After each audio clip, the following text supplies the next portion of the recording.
Hello friends, welcome to உங்கள் சாய் சமையல். இன்றைக்கி நம்ம சமையல் வீடியோவில் ரொம்ப அருமையான டேஸ்டியான கடல வடை பார்க்க போகிறோம். அதாவது கடல வடைன்னா வாழைப்பூ கடல வடை. ஹெல்த்துக்கு ரொம்பவும் நல்லது. இது எப்படி செய்யுதுன்னு பார்க்கலாம். இப்போது 1/4 கிலோ அளவுக்கு கடலப்பருப்பு எடுத்து ஊற வச்சுருக்கேன். ஒரு 4 மணி நேரம் நல்லா ஊறிடுச்சு. ஊறின பிறகு வாஷ் பண்ணிவிட்டு வடித்து வச்சுக்கிட்டேன். வாழைப்பூவையும் நான் சின்ன சின்னதாக பொடி போல் கட் பண்ணி வச்சுருக்கேன். இப்போ வெங்காயம், இஞ்சி, பச்சை மிளகாய், கருவேப்பிலை, பூண்டு இதெல்லாம் பொடிசாக கட் பண்ணி வச்சுருக்கேன்.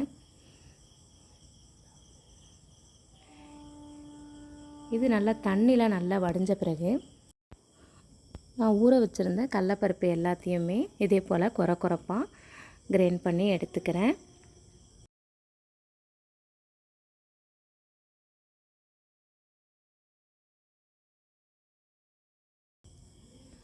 எடுத்துகிட்டு வந்துட்டேன். இப்போ இது கூட 1/4 டீஸ்பூன் மஞ்சள் பொடி சேர்த்துக்கலாம்.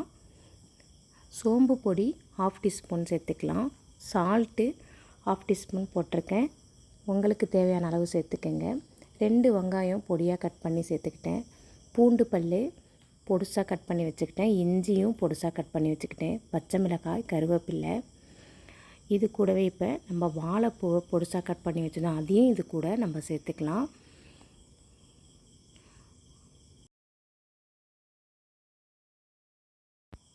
இப்போ இது நல்லா நம்ம பிசைஞ்சு விட்டுக்கணும்.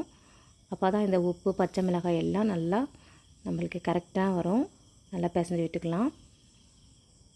பாருங்கள், இதே போல் உருண்டை பிடிக்கிற அளவுக்கு இருக்கணும்.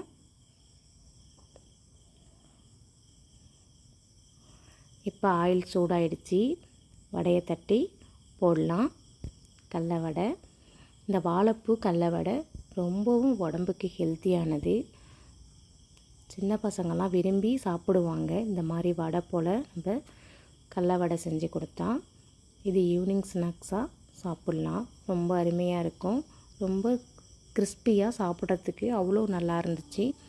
நீங்களும் கண்டிப்பாக ட்ரை பண்ணி பாருங்கள்.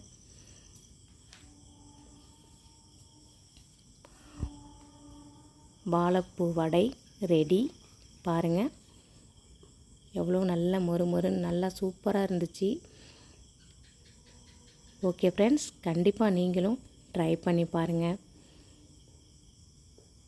வாழைப்பூ கடல வடை. ஓகே ஃப்ரெண்ட்ஸ், இந்த வீடியோ உங்களுக்கு பிடிச்சிருந்தா மறக்காமல் லைக் பண்ணுங்கள்.